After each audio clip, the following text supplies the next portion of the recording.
आप देख रहे हैं न्यूज़ 7 इंडिया और मैं हूं अरफाज़ा मडैंग।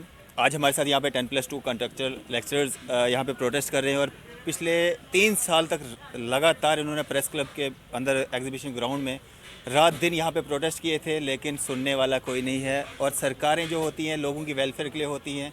पॉलिटिशियंस जब भी ग्राउंड पे लोगों के पास वोट मांगने जाते हैं तो ये कहते हैं कि हम एम्प्लॉयमेंट देंगे, लेकिन इन लोगों के पास एम्प्लॉयमेंट था, इनसे वो छीना गया, वो भी 10-10, 12-12 साल के बाद।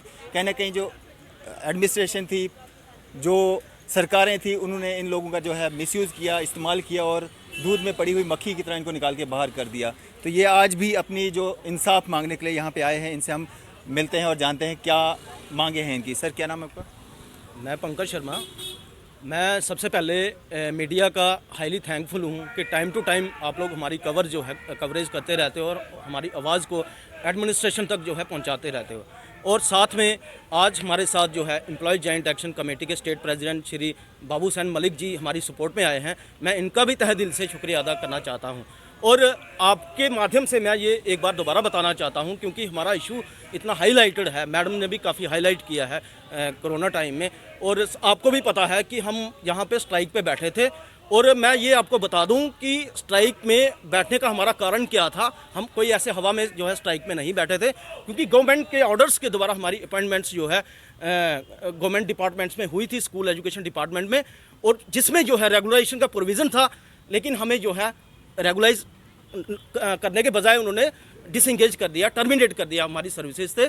तो मैं आपको एक बार दोबारा ये बताना चाहता हूँ, हमारे कैंडिडेट सर नियर अबाउट 1000 के करीब होंगे। मैं आपको ये बताना चाहूँगा कि 1998 में जम्मू कश्मीर गवर्नमेंट ने एकेडमिक अरेंजमेंट का प्रोसेस जो है स्टार्ट किया यहाँ पे, क्योंकि उस समय स्टाफ की शॉर्टेज थी, तो लेक्चर्स इनके पास परमानेंट नहीं थे, तो एकेडमिक अरेंजमेंट बेसिस पे लेक्चर्स को अपॉइंट किया गया। But there was no regulation policy at that time. इस बात को हम भी मानते हैं और गवर्नमेंट भी मानती है, गवर्नमेंट को भी पता है। लेकिन 2003 में एक जो है पॉलिसी गवर्नमेंट के द्वारा फ्रेम की गई, जम्मू कश्मीर गवर्नमेंट के द्वारा, जिसमें एकेडमिक अरेंजमेंट बेसिस पे लेक्चर्स को लगाया गया था और 3 साल के बाद उनको रेगुलाइज करने का उसमें प्रोविज़न था। हमारे पास ऑर्डर है, हम आपको ऑर्डर की कॉपी भी जो है प्रोवाइड करेंगे। लेकिन उसमें भी रेगुलेशन नहीं की, उस ऑर्डर को मॉडिफाई कर दिया गया विद इन 3 मंथ्स। पता नहीं क्या रीज़न था। सेंट्रल गवर्नमेंट से जो है ग्रांट भी आई हमें रेगुलाइज करने के लिए, सेंट्रल गवर्नमेंट से फाइनेंस भी आया, उसके बावजूद जो है ऑर्डर को मॉडिफाई कर दिया गया। एकेडमिक अरेंजमेंट बेसिस पे जो लेक्चर्स अपॉइंट हुए थे उनको कॉन्ट्रैक्चुअल बेसिस पे कन्वर्ट कर दिया। और कॉन्ट्रैक्चुअल बेसिस के लिए उस समय कोई प्रोविज़न नहीं था, 2003 में ही। लेकिन 2010 में जम्मू कश्मीर की गवर्नमेंट ने एक civil service special provision act 2010 जो है फ्रेम किया, जिसमें all departments contractual consolidate ad hoc employees के लिए 7 साल की सर्विस के बाद रेगुलाइज करने का उसमें प्रोविज़न था, वेदर दे आर गेस्टेड और नॉन गेस्टेड। अदर डिपार्टमेंट्स में कर दिए गए, मेडिकल ऑफिसर्स किए, लैंग्वेज इंस्ट्रक्टर्स किए, इवन के एजुकेशन डिपार्टमेंट में टीचर भी किए, हमें उसमें से बाहर निकाल दिया। तो मैं आपके माध्यम से ये बताना चाहूँगा कि हमें बाहर निकालने का कारण क्या है, हमें अभी तक ये पता नहीं चल रहा है। मैं एडमिनिस्ट्रेशन से ये पूछना चाहता हूँ कि हमें बाहर निकालने का क्या कारण था, क्या रीज़न था। क्या हम जो है इस जम्मू कश्मीर के निवासी नहीं हैं, या हम इंडियन नहीं हैं? हमारे साथ जो स्टेप मदर ट्रीटमेंट जो है किया जा रहा है इस कोरोना वायरस के दौरान, हम लोगों को कितना जो है सफ़र करना पड़ रहा है विदाउट सैलरी, वो हम लोग ही जानते हैं। किस तरह से हम अपनी फैमिली का जो है पालन पोषण कर रहे हैं, वो हम ही जानते हैं। और 2017 में एक्ट के बाद 2017 में एक SRO 520 जो है फ्रेम किया जाता है Jammu Kashmir union territory government के द्वारा। उसमें रेगुलर जो है इंगेजमेंट का प्रोविज़न रखा गया था, लेकिन वो भी SRO भी जो का त्यों पड़ा हुआ है, उसमें भी कुछ नहीं किया। तो मैं आपके माध्यम से ये अपील करना चाहूँगा, क्योंकि इस समय सेंट्रल गवर्नमेंट भी जम्मू कश्मीर के एम्प्लॉयज़ के इश्यूज़ जितने भी हैं उनको सेटल करने के लिए आगे आई है।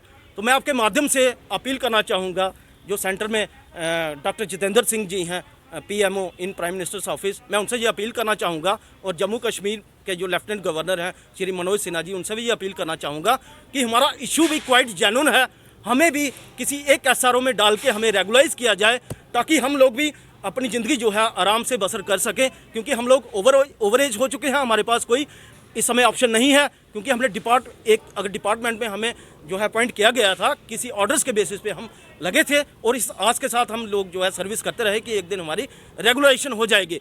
अगर इन एसआरओज में से जम्मू कश्मीर गवर्नमेंट के कई सारे एसआरओज हैं, अगर इनमें से कोई भी एसआरओ में हमें जो है रेगुलाइज नहीं कर सकते तो कोई नया एसआरओ बना के हमें जॉब सिक्योरिटी दी जाए ताकि हम लोग और ज़्यादा सफ़र ना करें। रजनी मैम, क्या कहना चाहेंगे, जिस तरह से आश्वासन पे आश्वासन जो है हर किसी ने आपको दिए लेकिन काम किसी ने नहीं किया, क्या कहना चाहेंगे? अब मैं यही कहना चाहूँगी कि जो हमारे पास आते रहे हैं, चाहे हमारे वो डिप्टी सीएम हो, चाहे हमारे जितने भी एमएलए हों, या हम अनपढ़ हैं तो या वो पढ़े लिखे नहीं हैं। आप खुद ही समझ जाइए कि एक जो हमारे सत्यपाल मलिक एक्स गवर्नर साहब थे, वो एक लॉ ग्रेजुएट थे। उन्होंने खुद हमारे मैटर को रीड किया, उन्होंने खुद मुझे ये कहा, मैंने उनसे बात की, उन्होंने घनाई साहब को बोला कि इन बच्चों का इशू देखा जाए क्या है, यहाँ से डायरेक्टर मैडम को कॉल किया जाता है, हमारी डिटेल्स मंगवाई जाती हैं। आखिर उनको कुछ ना कुछ जेन्युइन लगा, तभी उन्होंने कहा ना कि इनका डिटेल्स जो है मंगवाई जाए। और मुझे घनाई साहब ने खुद कहा था कि बेटा हमने 5 साल का जो है वो आपके लिए पॉलिसी कोई फ्रेम की है। मैं पूछना चाहती हूँ इस यूटी गवर्नमेंट से और इस एडमिनिस्ट्रेशन से कहाँ है हमारी फाइल? जो भी है ये इस तरह का इंजस्टिस नहीं किया जाना चाहिए। इसके पीछे क्या रीज़न है? इन्होंने 38 जो आरईटी टीचर्स हैं उनको रेगुलाइज कर दिया, उसके पीछे क्या रीज़न था? उनके लिए कौन से कानून थे, उनके लिए कौन से ऑर्डर थे? हमारे तो ऑर्डर थे, हमारे ऑर्डर्स को स्टेट गवर्नमेंट ने चेंज किया, हमने चेंज नहीं किया।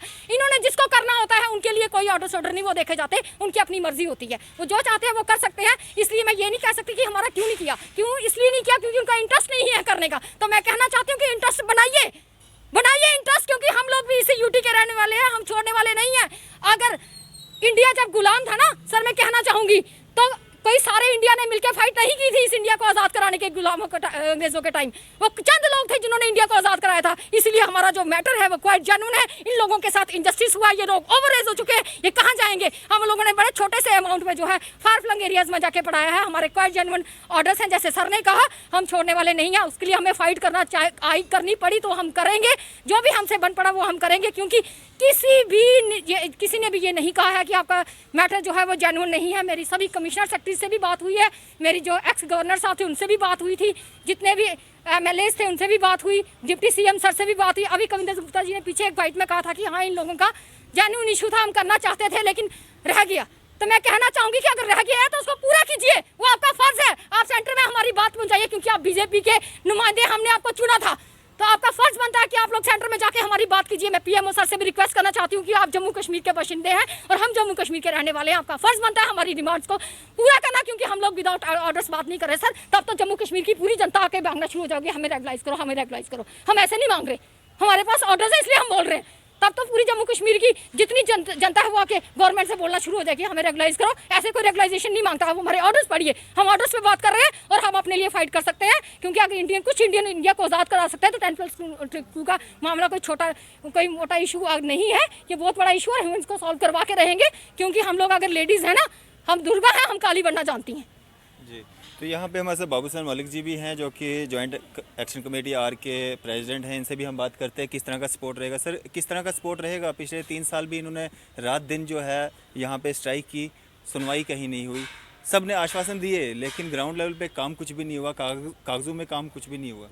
सबसे पहले मैं मीडिया का तहे दिल के साथ शुक्रिया अदा करता हूँ, जो हर वक्त हर टाइम ये मुलाजम की हो, वर्कर की हो, आम शहरी की हो, वो बात सरकार तक पहुँचाने की बात करते हैं। लेकिन इनका जो मुद्दा है कंट्रेक्चुअल टीचर लेक्चरों का, एक बहुत बड़ा अहम मुद्दा है। यहाँ जम्मू कश्मीर के अंदर जितनी सरकारें आई उन्होंने भी इनके साथ डिस्क्रिमिनेशन किया, और आज हमें उम्मीद था कि जम्मू कश्मीर के अंदर यूटी जो है स्टेट को यूटी में तब्दील किया है, शायद इनका मसला हल हो जाएगा। इन्होंने भी कोई कारण नहीं छोड़ा। हमने भी काफ़ी दफ़ा बातचीत, हर मीडिया को भी हम यही बताते हैं, हम जब भी हमने बात की है, जब हमने 4.5 लाख मुलाजमों के जो काज हैं उनको उजागर करने की कोशिश की है। लेकिन मैं ये बात बताऊं कि जम्मू कश्मीर के अंदर यहाँ किसी ने भी हमारी बात सुनने के लिए तैयार नहीं है। हमने मेमोरेंडम चीफ सेक्रेटरी साहब को भी मिले, एडवाइज़र भी हमने कोई नहीं छोड़ा, कोई कारण नहीं छोड़ा। लेकिन ग्राउंड लेवल पर जो मीटिंग तो हमारे साथ होती है, डिस्कस होता है, उसके बाद ग्राउंड लेवल पर वो कहीं भी उसका सलूशन नहीं निकला। हम ये कहना चाहते हैं कि जो ब्यूरोक्रेसी है, सबसे पहले जो जम्मू कश्मीर के अंदर जो है, जब इनको मिले हमारा कोई काम भी नहीं हुआ। हम ये कहना चाहते हैं कि यहाँ अगर जम्मू कश्मीर के अंदर जो है, यहाँ पूरे स्टेट के जम्मू कश्मीर में देख लीजिए, चाहे डेली वेजर है, कंट्रैक्चर टीचर है, लेक्चरर है, होम गार्ड में जितने काम करने वाले कर्मचारी हैं वो पूरे रोड पर हैं, लेकिन यहाँ कोई बात सुनने के लिए तैयार नहीं है।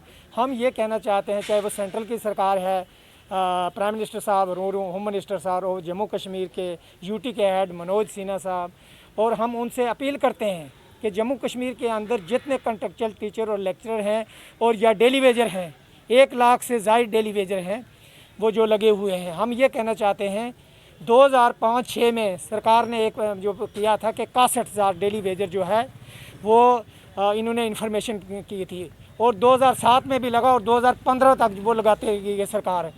तो हम ये कहना चाहते हैं 1 लाख के ज़ायद जो है, चाहे वो डेली वेजर हैं, कंट्रैक्चर टीचर हैं, लेक्चरर हैं, सरकार उसके लिए कोई ठोस पॉलिसी बनाना चाहिए। और हमारे कुछ साथी जो हैं जिसको इन चीज़ का नॉलेज नहीं है, हम ये कहना चाहते हैं अगर 61,000 की वो बात करते हैं तो 50,000 कहाँ गया? हम तो कहते हैं 2015 में अगर सरकार ने आपने बैन लगाया है, उससे पहले जितने लोग लगे हैं हम कहते हैं उनके लिए सरकार ठोस पॉलिसी बनाए। यहाँ होम गार्ड हड़ताल पर बैठे हैं, एसपीओ जहाँ हैं, इनके साथ जितनों के साथ है नाइंसाफ़ी है। तो हम इसी पर हमने कल एम्प्लॉय जॉइंट एक्शन कमेटी का भी कश्मीर में भी और जम्मू में भी प्रोटेस्ट रखा है। हम कहते हैं जितने ये इशू हैं मुलाजमों के, ये प्रायोरिटी बेसिस पे हल होने चाहिए। अगर सरकार नहीं करती तो यहाँ जम्मू कश्मीर में नए रूल हर 15 दिन के बाद, महीने के बाद जो है ये वो रूल यहाँ लागू किए जाते हैं जो मुलाजमों के जो अगेंस्ट हैं। हम ये कहना चाहते हैं कि मुलाजम जो जम्मू कश्मीर की है एक रीढ़ की हड्डी है, दयानतदारी और ईमानदारी के साथ काम करता है, तो इसके साथ नाइंसाफ़ी क्यों है? हम ये कहना चाहते हैं इमीडिएटली ये कंट्रैक्चुअल टीचर जो है या लेक्चर जो है, ये बेचारे दयानतदारी और ईमानदारी से 12-12 साल 15-15 साल इन्होंने काम किया, और उस वक्त एक प्रोसीजर के तहत इनको सरकार ने लगाया गया, और आप काफ़ी टाइम से ये लोग घर बैठे हुए हैं। क्या ये अपनी फैमिली की लुक आफ्टर कैसे करेंगे? कोविड-19 जो पूरे वर्ल्ड को जहाँ लाखों दुनिया जो है इस दुनिया से जा चुके हैं। हम ये कहना चाहते हैं यहाँ के जम्मू कश्मीर के जो हेड हैं मनोज सिन्हा साहब और चीफ सेक्रेटरी साहब से अपील करते हैं कि इमीडिएटली ये जो मसला हल किया जाए। अगर नहीं करती तो आने वाले दौर में बहुत बड़ा आंदोलन होगा, जिसकी रिस्पॉन्सिबिलिटी यहाँ की यूटी की सरकार की होगी, ना कि मुलाज़िम। चलिए, शुक्रिया हमारे साथ बातचीत करने के लिए। ये थे हमारे साथ 10+2 लेक्चरर्स जो पिछले 3 साल से जो प्रोटेस्ट कर रहे थे, रात दिन यहाँ पे जो एग्जीबिशन ग्राउंड में इनका जो प्रोटेस्ट चला था, और आज भी ये अपने इंसाफ के लिए कहीं ना कहीं जो है दर बदर की ठोकरें खा रहे हैं। और इनके द्वारा आज जो यहाँ पे प्रोटेस्ट किया जा रहा है, ये मांग की जा रही है कि इनकी जो डिमांड्स हैं उनको जल्द से जल्द जो है पूरा किया जाए। फिलहाल इसी तरह की अपडेट्स के लिए आप जुड़े रहिए न्यूज़ 7 इंडिया के साथ। कैमरामैन शाहनवाज के साथ मैं अरफाज अहमद।